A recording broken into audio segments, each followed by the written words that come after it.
Allahumma sholli ala sayyidina Muhammadin wa ala alihi wa ali Muhammadin. Allahumma sholli ala sayyidina Muhammadin wa ala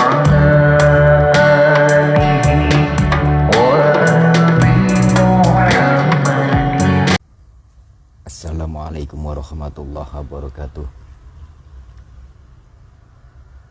Bismillahirrahmanirrahim. Alhamdulillahi rabbil alamin. Wa bihi nasta'inu ala umurid dunya waddin. Wala hawla wala quwata illa billahil aliyyil azim.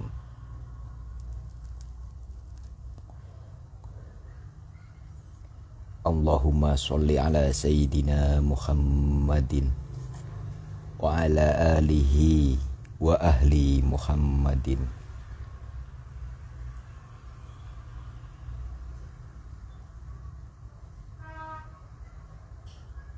Ila hadrati Rasulillah sayyidina Muhammadin sallallahu alaihi wasallam wa ala alihi wa ahli Muhammadin lahum al-fatihah. A'udzu billahi minasyaitonir rajim. Bismillahirrahmanirrahim. Alhamdulillah.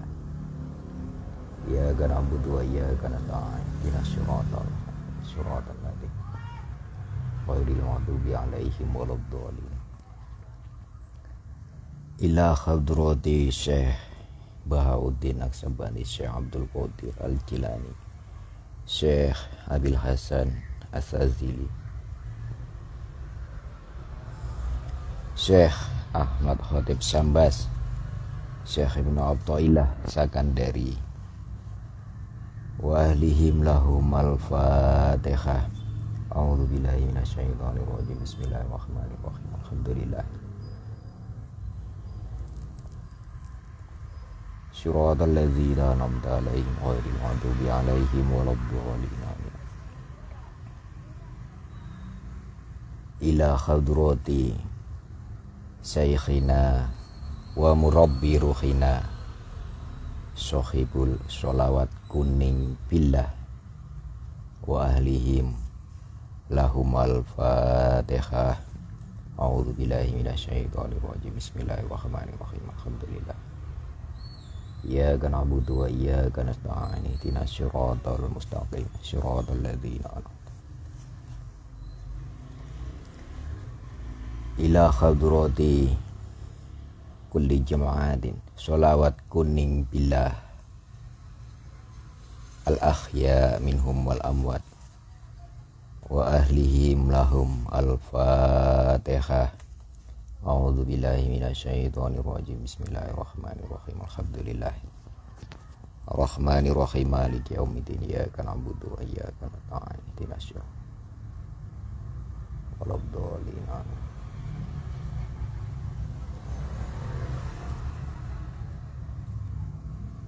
Alhamdulillah, sore hari ini kita lanjutkan mengaji sebuah kitab dari disiplin ilmu tasawuf, mahakarya dari Syekh Ibnu Athaillah As-Sakandari,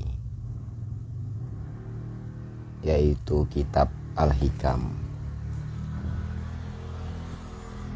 Semoga sore hari ini kita semua dalam keadaan iman yang baik, iman yang stabil,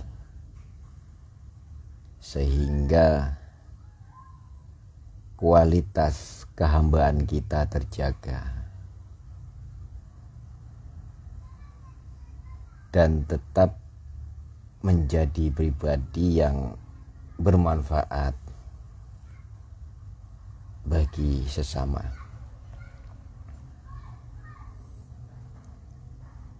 Dua pembahasan yang akan kita kaji pada sore hari ini yaitu yang pertama mengenai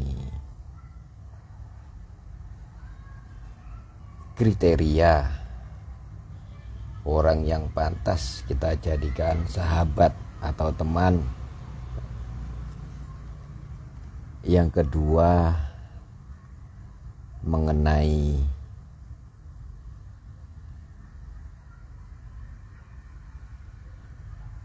zuhud dan amaliyah.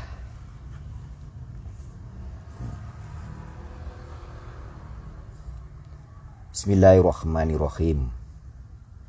La tashab man la yunhiduka khaluhu wa la yadulluka 'ala Allahi maqaluhu. Pembahasan yang pertama yang disampaikan oleh Syekh Ibnu Athaillah yang kita bahas pada sore hari ini adalah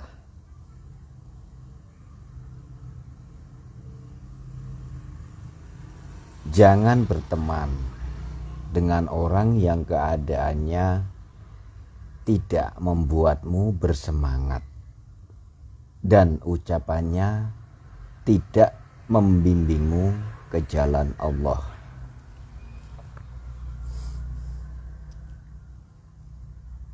Jika kita amati fenomena-fenomena di zaman kita saat ini, kondisi pergaulan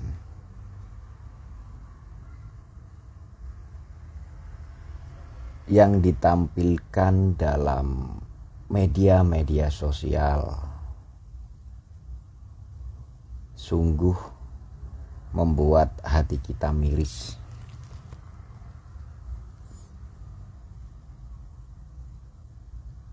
Sajian yang sering berseliweran di beranda media sosial kita mengenai perilaku anak muda yang membahayakan orang lain, dan juga sering kita saksikan adegan-adegan kekerasan yang disampaikan, yang dilakukan oleh orang-orang dewasa, entah di jalan raya, entah di suatu kejadian-kejadian yang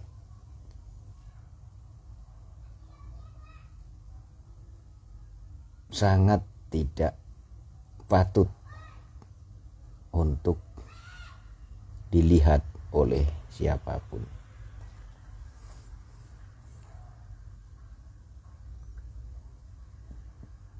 Syekh Ibnu Athaillah dalam hal ini memberikan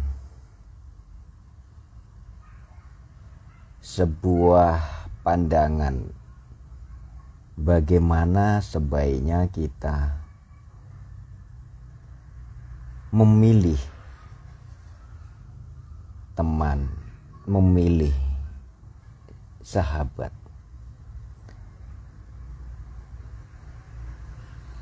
yaitu jangan berteman dengan orang yang membuat kita tidak bersemangat dan ucapannya tidak membimbing kita ke jalan Allah. Jika kita lebih perluas lagi adalah janganlah memasuki suatu wilayah pergaulan kelompok yang di sana tidak membuat semangat kita untuk menuju ke jalan Allah Subhanahu wa ta'ala. Bagaimanapun sebuah pertemanan, sebuah komunitas akan memberikan pengaruh yang sangat besar kepada siapapun yang memang mudah terombang-ambing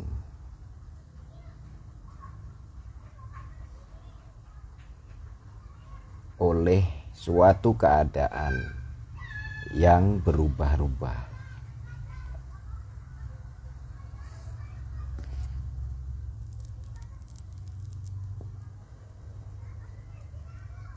Pilihlah seorang teman, pilihlah sebuah komunitas yang di dalamnya selalu mengingatkan pentingnya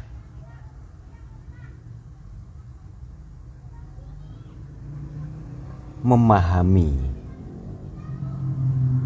tujuan dari manusia diciptakan ke alam dunia ini.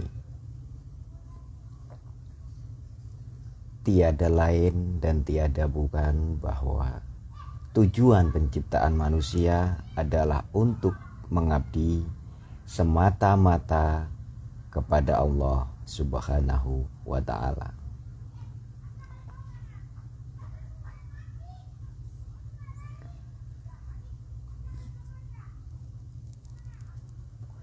Dengan kata lain, pilihlah teman, pilihlah komunitas yang di dalamnya diajarkan mengenai perbuatan-perbuatan hukum-hukum syariat yang memiliki sanad keilmuan yang sambung menyambung hingga sampai kepada baginda Rasulullah Shallallahu Alaihi Wasallam.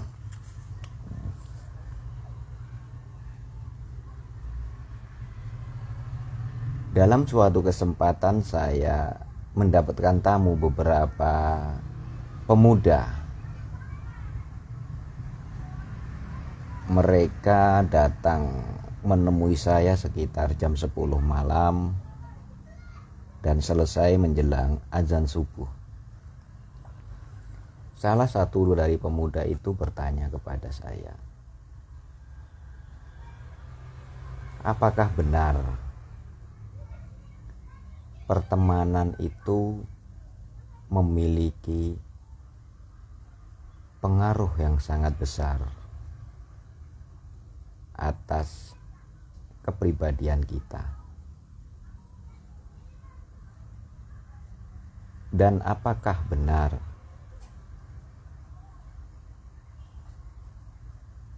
sebuah perbuatan kemaksiatan meninggalkan bekas kepada kita?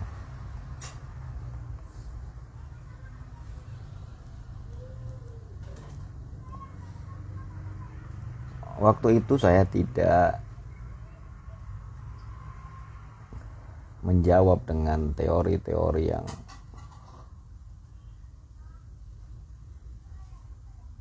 jelimet, teori-teori yang memerlukan pemikiran yang berat. Saya tunjuk balik kepada si penanya.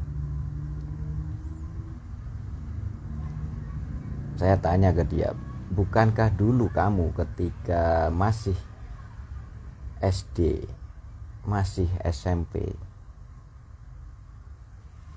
kamu rajin mengaji ke masjid? Karena saya tahu waktu kecilmu. Dia jawab, iya benar, saya dulu rajin mengaji di masjid.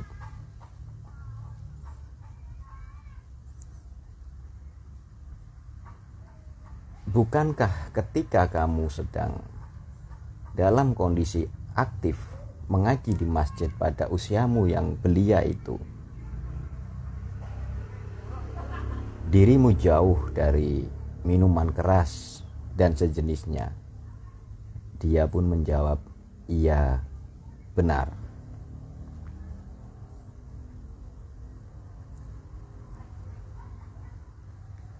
Kemudian saya tanya lagi kepada pemuda itu, bagaimana proses kamu sekarang menjadi seperti ini? Secara singkat dia menceritakan bahwa awal mula hanya diajak, diperkenalkan, diberi gratis oleh teman-temannya, diberi minuman keras.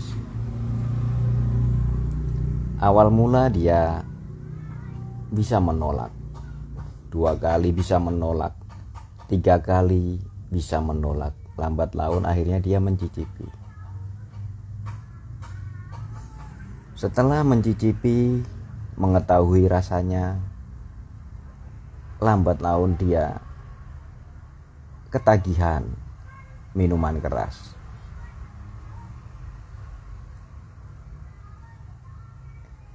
Naik lagi setelah ketagihan, dari yang tadinya dia diajak, sekarang posisinya menjadi orang yang mengajak.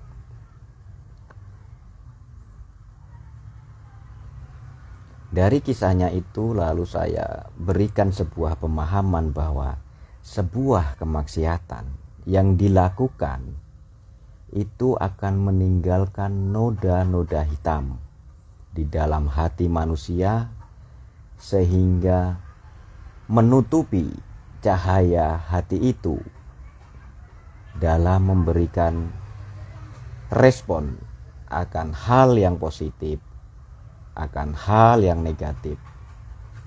Semakin gelap hati seorang manusia, maka semakin buta dirinya. Mana halal, mana haram, mana baik, mana buruk, sudah tidak bisa dibedakan lagi.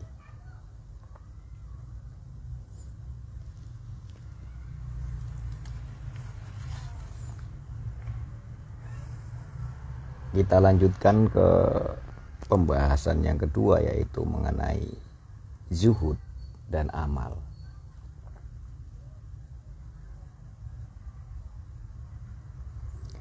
Bismillahirrahmanirrahim. Ma qalla amalun baraja min qalbin zahidin wala kasura amalun baraja min qalbin rahibin. Beliau Ibnu Athaillah menjelaskan bahwa amal yang sedikit dari hati yang zahid tidak bisa dikatakan sedikit. Amal yang banyak dari hati yang tamak tidak bisa dikatakan banyak. Kenapa demikian? Karena seorang zahid adalah orang yang memiliki hati yang terjaga dari kecenderungan hawa nafsunya sendiri, dari kecenderungan ambisi pribadinya sendiri. Sehingga walaupun seorang zahid melakukan amaliyah yang kelihatannya sepele, maka itu tidak bisa dikatakan amal yang sedikit, karena amal yang dilakukannya terbebas dari hal-hal yang merusak, hal-hal yang membatalkan sebuah amaliyah yang dilakukan menjadi sebuah amaliyah yang soleh.